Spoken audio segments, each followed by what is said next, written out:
श्री परमात्मने नमः।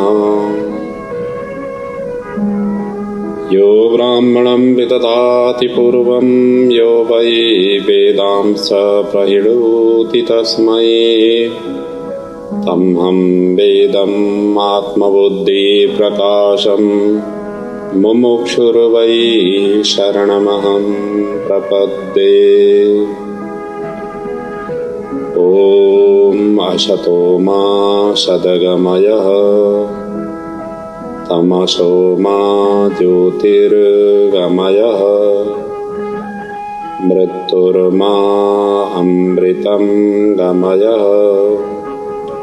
ॐ शान्तिः शान्तिः शान्तिः।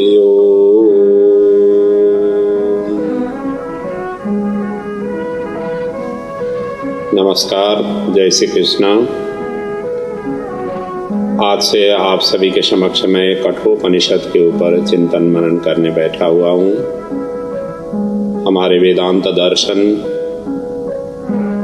में ये कठोपनिषद बहुत ही महत्वपूर्ण स्थान रखता है। आध्यात्मिक ज्ञान का अति प्रचुर गहनतम ब्रह्म विद्या संबंधी, आत्मा तत्व संबंधी चिंतन मनन यदि गहराई से देखा जाए तो कठोपनिषद में जिस तरीके से वर्णन किया गया है वो अन्यत्र कुछ तरीके का नहीं है। इसलिए भी ये महत्वपूर्ण है। ये कृष्ण यजुर्वेद की कठ शाखा के अंतर्गत ये वर्णित है। इसमें कुल 2 अध्याय है और प्रत्येक अध्याय में 3-3 पल्लियाँ हैं। एक तरह से देखा जाए तो कुल मिलाकर के 6 अध्याय में ये कठोपनिषद वर्णित है। और यहाँ पर नचिकेता जो उद्दालक ऋषि के पुत्र थे, ये ऋषि कुमार, और इनका आयु बताया गया है 5 साल की। इतने नन्हे से बालक ने यमराज के साथ में वो आत्मा ज्ञान प्राप्त किया। अर्थात नचिकेता और यमराज का बीच संवाद इस कठोपनिषद में है।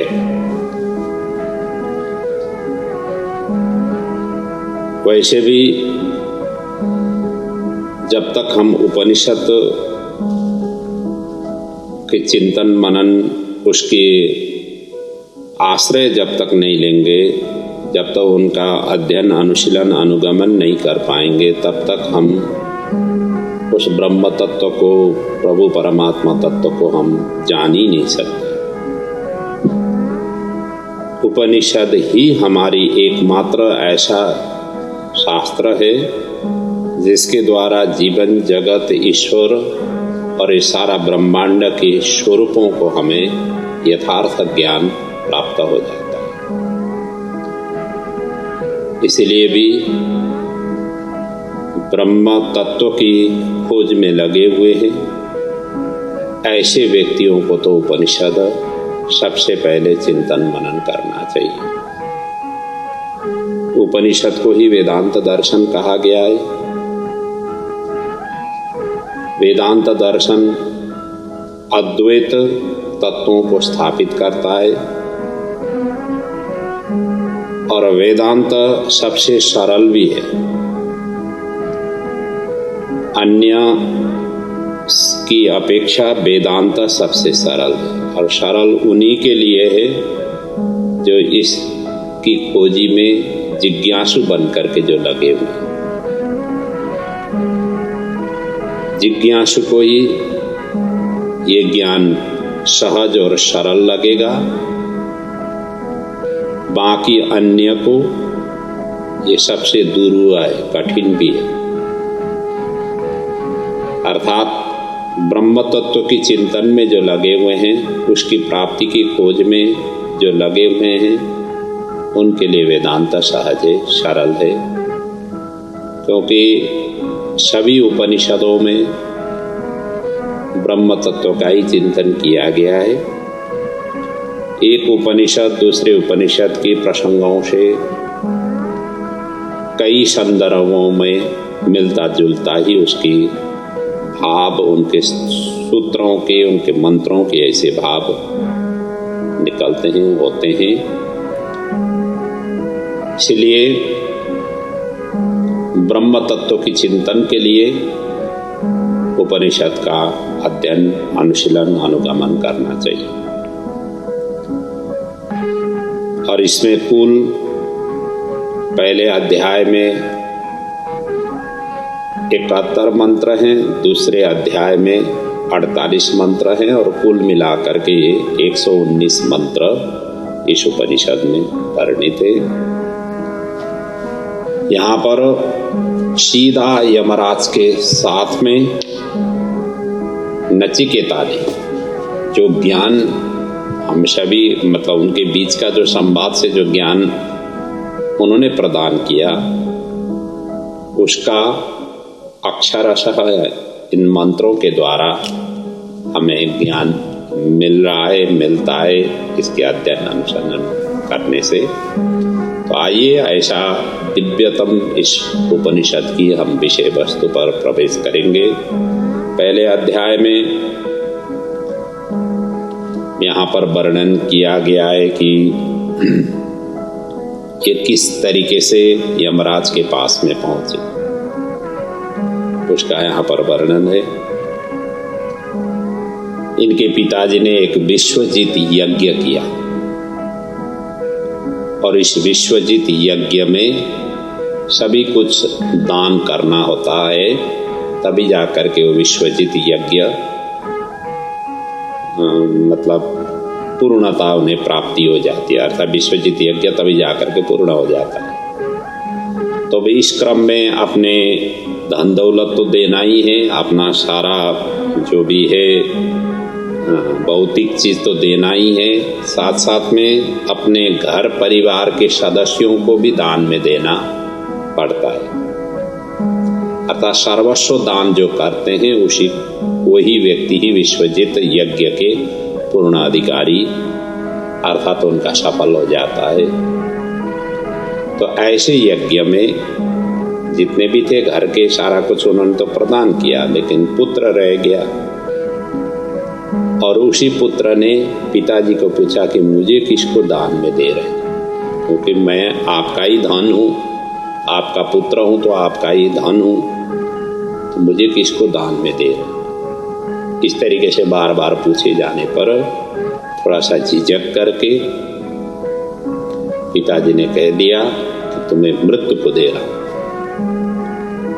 और जैसे उन्होंने इतना कहा, वो मृत्यु के लिए अर्थात यमराज के लिए जाने के लिए अनुमति उन्होंने मांगी।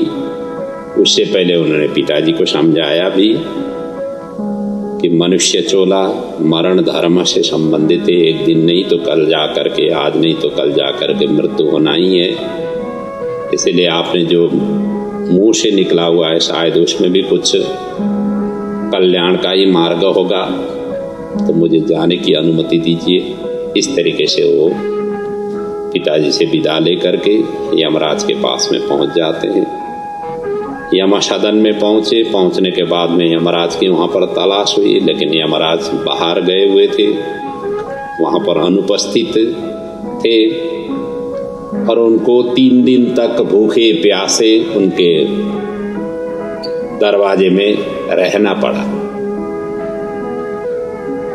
और जब वो 3 दिन के बाद में वापस आए, उनके धर्मपत्नी ने सारा कुछ बताया कि ऋषि कुमार आए हुए हैं, उनको स्वागत सत्कार करिए, 3 दिन से इन्होंने कुछ खाया भी नहीं है आदि इत्यादि कहने पर वो पाद्य अर्घ आदि से उनकी पूजन अर्चन करने पहुंच जाते हैं और उसी समय उनसे क्षमा याचना मांगते हुए कहते हैं कि आप 3 दिन तक यहाँ भूखे प्यास रहे हैं, इसके बदले में आपको मैं 3 वर प्रदान करता हूँ, जो भी मांगना हो मांग लो, मैं 3 वर प्रदान करता हूँ। और इसी सिलसिला में ये नचिकेता ने वर मांगने मतलब प्रारंभ करते हैं और इस क्रम में पहला और दूसरा वर का तो उन्होंने वरदान प्रदान किया, लेकिन जो तीसरा वर था वो आध्यात्मिक ज्ञान से संबंधित था। और उस वर के लिए पहले तो इन्होंने थोड़ी सी मना की, दूसरे ही चीज़ मांगने के लिए उन्होंने प्रेरित की। और उन्होंने इसीलिए भी किया था कि ये छोटे हैं, छोटे बालक के अंदर में इतना पात्रता नहीं होगी, इस हिसाब से भी वो ज्ञान देना नहीं चाह रहे थे। थोड़ा उस विषय वस्तु को दूसरी तरफ की ओर उन्होंने ले जाने की कोशिश की, परंतु नचिकेता ने ये अपना हठ जारी रखा और अंततो गत्वा उन्होंने ज्ञान देना पड़ा। और वही ज्ञान का ही समुच्चय एक कठोपनिषद के रूप में, मतलब उसी ज्ञान का वर्णन के साथ साथ में ये उपनिषद पूर्णता प्राप्त करता है। ऐसा ये दिव्यतम इसकी विषय वस्तु है। आइए अब इसके हम मंत्रों के सहित ही इनके चिंतन मनन को आगे बढ़ाएं। पहले अध्याय में पहला जो मंत्र है वो शांति पाठ का मंत्र है, और सभी उपनिषदों में शांति पाठ से ही सभी उपनिषद शुरू हुए हैं। और इसमें शांति पाठ में हम सभी ने सुना हुआ ही मंत्र है, सरल मंत्र है। ओम सहना भवतु सहनौ भुनक्तु सह वीर्यं करवावहै तेजस्विनावधीतमस्तु मा विद्विषावहै। ये उस प्रभु परमात्मा से ये प्रार्थना किया गया है कि हे परमात्मा, आप हम और गुरु दोनों के लिए, अर्थात गुरु और शिष्य दोनों के लिए, दोनों को साथ साथ सभी प्रकार से आप रक्षा करें, सभी प्रकार से हम दोनों को भरण पोषण करें और समुचित ढंग से पालन पोषण करें। और साथ साथ ही हम दोनों को सभी प्रकार की बल आप प्रदान करें और दोनों की अध्ययन की हुई विद्या तेज पूर्ण हो और कहीं भी किसी से भी हम विद्या में परास्त न हो। अर्थात हम दोनों जीवन भर परस्पर स्नेह सूत्र से हम बंधे रहें, हमारे अंदर परस्पर कभी द्वेष नहीं हो। हे परमात्मा, ये सभी आप कृपा करके हम दोनों को साथ साथ में प्रदान करें। ये इस मंत्र का भाव है। कहने का मतलब यही है कि एक दूसरे के प्रति सम्मान, एक दूसरे के प्रति आदर, एक दूसरे के प्रति सत्कार, यही भाव इस सूत्र, इस मंत्र का है। जहाँ व्यक्ति दूसरे को सम्मान प्रदान करता है वही व्यक्ति आगे बढ़ पाता है, क्योंकि हर एक जीव में शिव विराजमान है। सारा ये संसार सृष्टि उसी पूर्णता तत्वों से निकला हुआ है और जाकर के उसी पूर्ण में ही विलय हो जाता है। पूर्णमदः पूर्णमिदं पूर्णात् पूर्णमुदच्यते, इसका भाव यही तो है।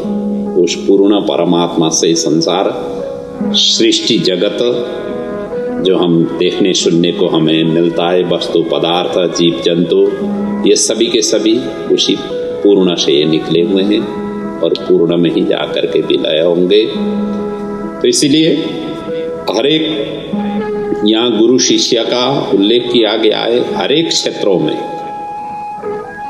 हम साथ साथ चलें, साथ साथ हम आगे बढ़े, इस प्रकार की ये भावना इस मंत्र है।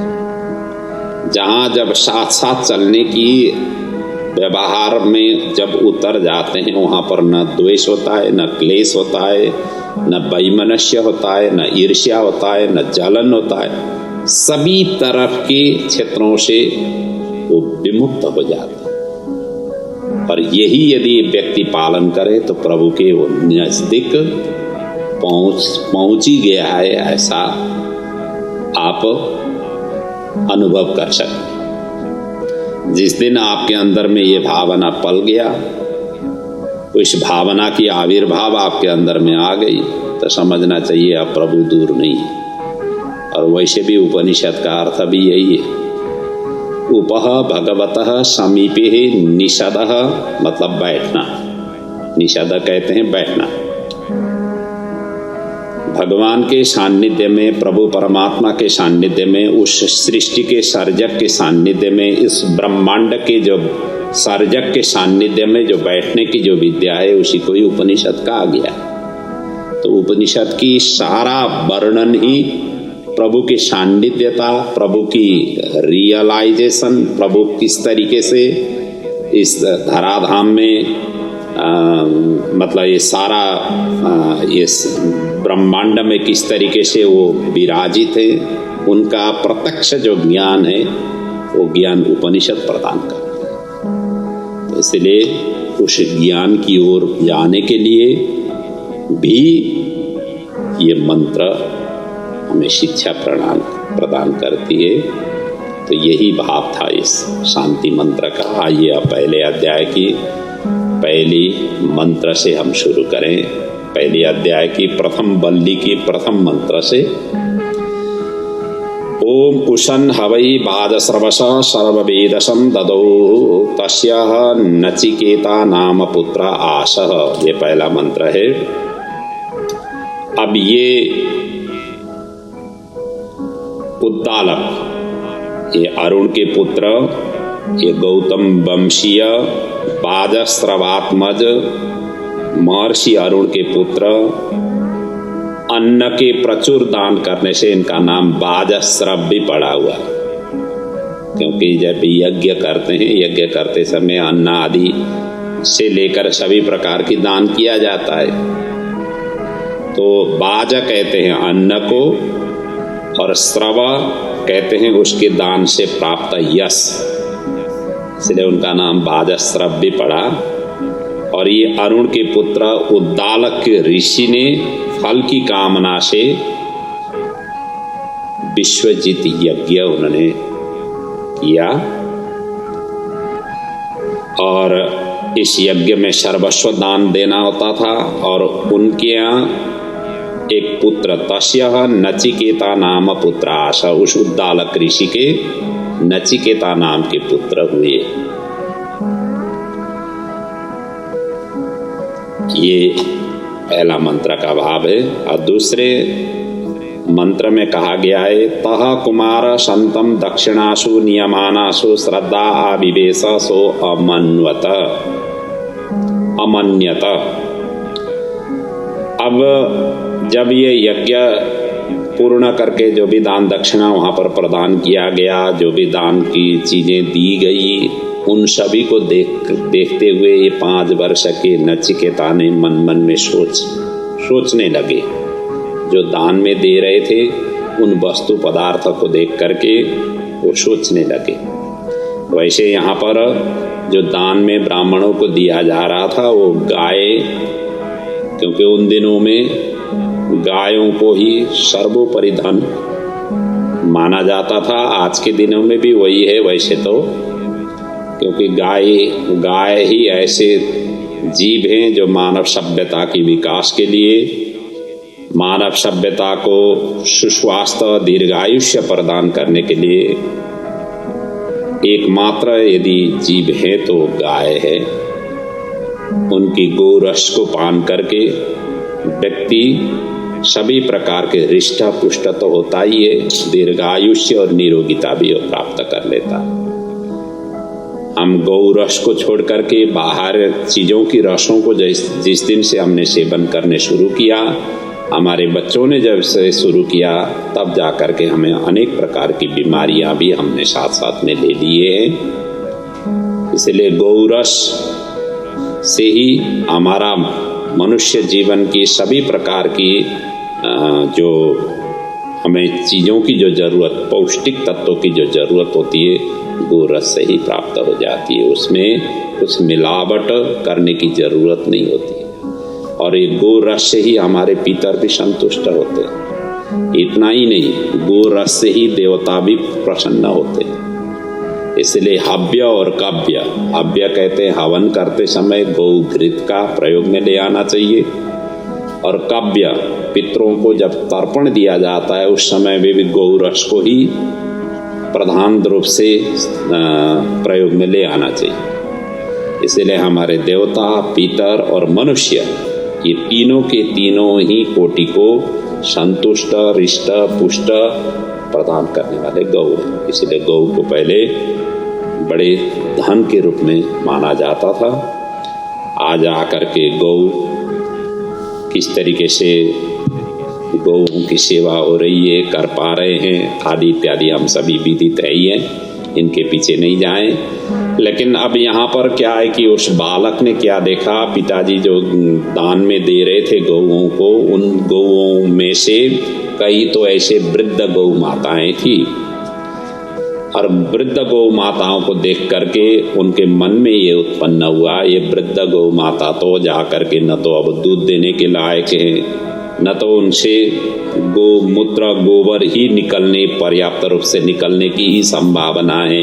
ऐसे गायों को देख करके उनको कैसे उन दिव्य गति को प्राप्त हो सकते हैं आदि इत्यादि वो मन मन में सोचते हुए ये मंत्र उन्होंने उच्चारण किया।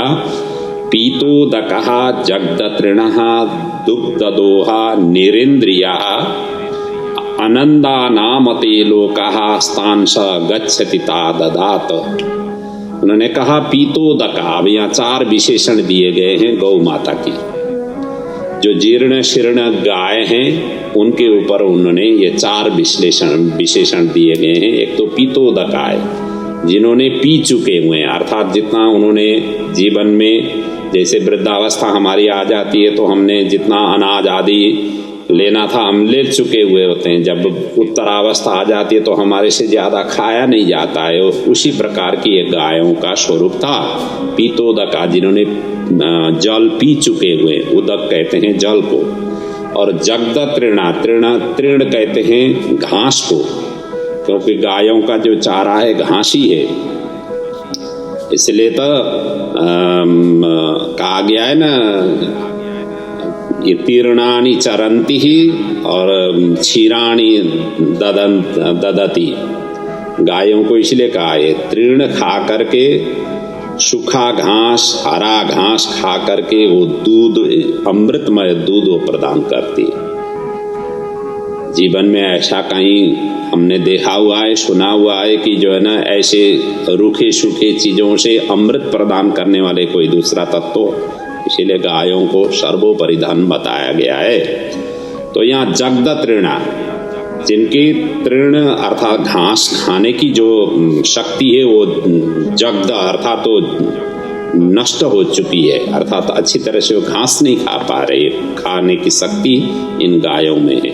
और दुग्ध दोहा, तीसरा विशेषण कहा गया है कि गाय से प्राप्त होने वाली चीज दूध है, और उनकी दूध जितना लेना था ले चुके हुए हैं, अर्थात जो वृद्धावस्था की गाय है, फिर प्रजनन शक्ति उनके अंदर में नहीं है, और फिर से वो गाय दूध देने लायक ही नहीं है। और निरेंद्रिया, चौथा विशेषण दिया गया है कि निरेंद्रिया, जिनकी इंद्रिय शैथिल्य हो चुकी है, अर्थात इंद्रिय कमजोर हो चुकी हुई है। जब वृद्धावस्था आ जाते हैं हम आँखों में जो है ना चश्मा लगाना पड़ता है, कानों में भी आजकल तो ऐसे ऐसे चीज़ बने हुए हैं उनको लगा करके सुनने की हो जाती है, दांत निकल जाते हैं, दूसरे दांत हम रखते हैं। तो कहने का मतलब ये गाय भी जो वृद्धावस्था की गाय है, जिनकी इंद्रियां भी शैथिल्य हो चुकी है, ऐसे गायों को ये पिताजी दान कर रहे हैं। और इन दान दिए हुए गायों से इनका क्या कल्याण हो सकता है, अर्थात ये कल्याण तो नहीं होने वाला है आदि इत्यादि वो मन में चिंतन कर रहे थे। अब हालांकि वहाँ पर सर्वस्व दान करना था, इस क्रम में अब जो अच्छे गाय भी थे वो भी चले गए होंगे, अब ये वृद्ध गाय भी उन्होंने तो अब उनको भी दान देना था, इसीलिए भी वो दे रहे थे होंगे। लेकिन ये बालक ने मन में ये सोचा और अंतिम में उन्होंने ये पूछा कि ये सारा कुछ तो दे ही रहे हैं, लेकिन अब मुझे भी किसको दे देंगे। किसको, अब किसी न किसी को तो मुझे भी ये प्रदान करने वाले हैं, क्योंकि सर्वस्व दान करने से ही विश्वजित यज्ञ उनके संपन्न होगा।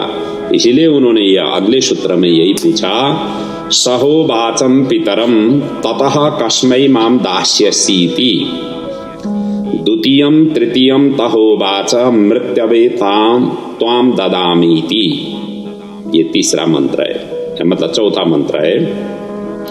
सहोवाचम अर्थात स मतलब वही नचिकेता ने, पितरम मतलब अपने पिताजी को उन्होंने पूछा, माम कस्मै ही दास्यतीति, हे पिताजी मुझे आप किसको प्रदान करोगे, किसको प्रदान करोगे, अर्थात मुझे किसके लिए प्रदान करोगे। मुझे भी तो दान में आपको देना पड़ेगा, क्योंकि आपका ही मैं पुत्र हूँ, आपका ही मैं धन हूँ। और इस तरीके से उन्होंने प्रश्न पूछा।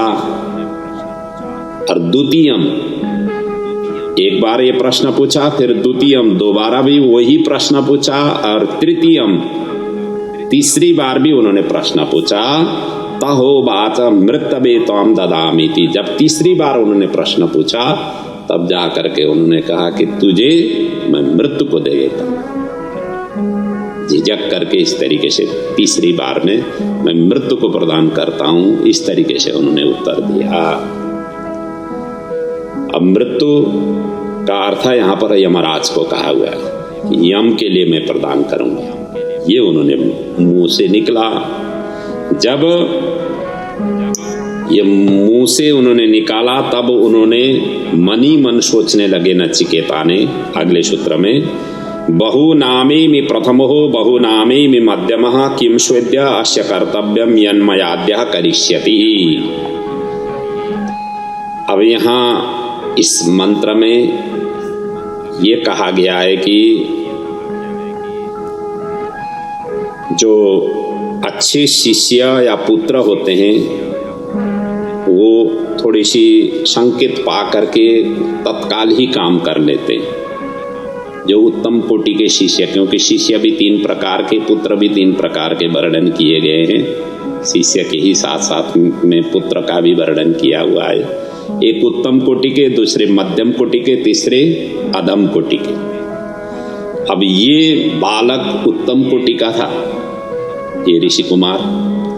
ऋषि जो उत्तम कोटि के होते हैं थोड़ा संकेत पाते ही वो कार्य कर संपादित कर देते हैं, और ऐसे ही शिष्य और पुत्र को उत्तम कोटि के माने गए।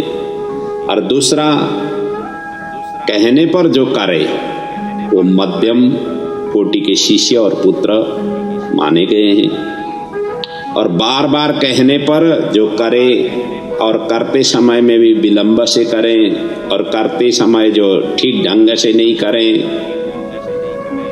केवल एक होता है ना कि ऐसे ही चलो अब बार बार कह रहे हैं तो कर ही दें, इस हिसाब से अनिश्चित होते हुए जो कार्य करें वो अधम कोटि के शिष्य और पुत्र माने गए हैं।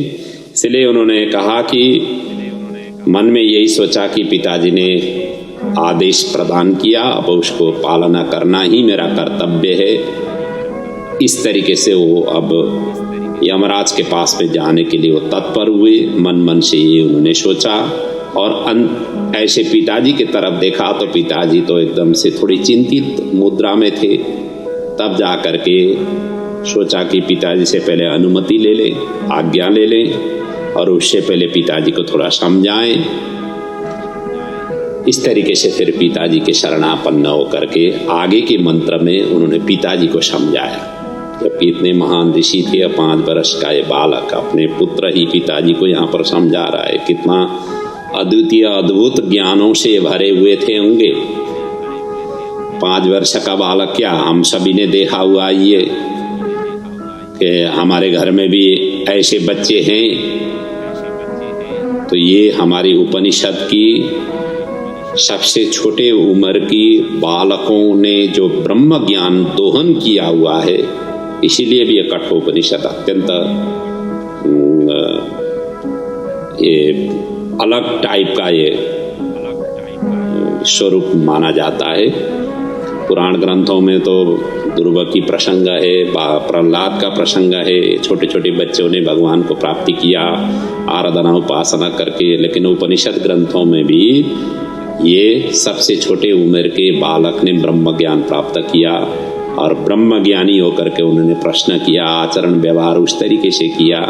यहाँ पर ब्रह्म ज्ञानी होकर के पिताजी को समझा रहे हैं। क्या समझा रहे हैं देखिए, अनुपश्य यथा पूर्वे प्रतिपश्य तथा परे सस्यमीव मर्त्य पच्यन्ते सस्यमीवावजायते पुनः।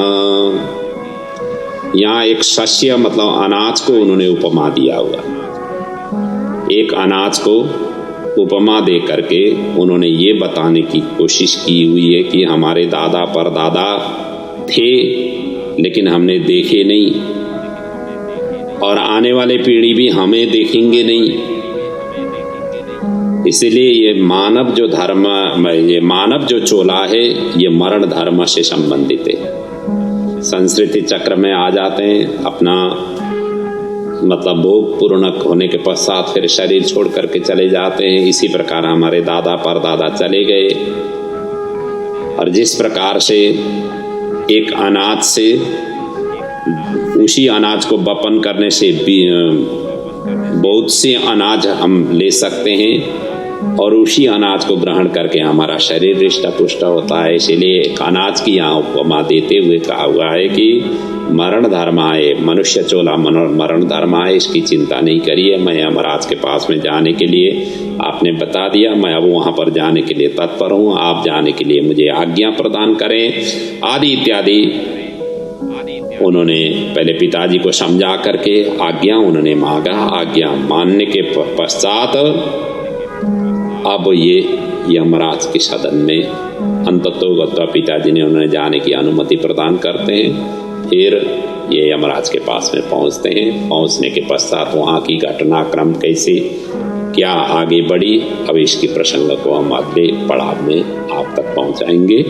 आज के प्रसंग को मैं यहीं पर विराम ले रहा हूँ और ये कठोपनिषद की दिव्य ज्ञानों को श्रवण करते हुए अपने जीवन को आप धन्य बना सकें और थोड़ी सी अध्ययन अनुशीलन अपने आध्यात्मिक क्षेत्रों की इन विद्याओं को ग्रहण करने की जिज्ञासु हो करके यदि आप जीवन में आ पाएंगे या इस तरीके से कर पाएंगे तो आपके लिए लाभ ही लाभ है।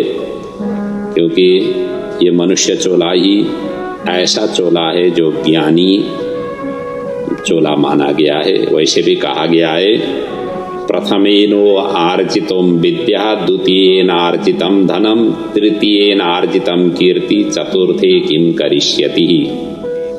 क्या कहा गया है कि प्रथम स्टेज में अर्थात जो ब्रह्मचर्य में रहते हुए हमने विद्या अध्ययन करना चाहिए, गृहस्थी धर्म। द्वितीय कहते हैं गृहस्थी धर्म।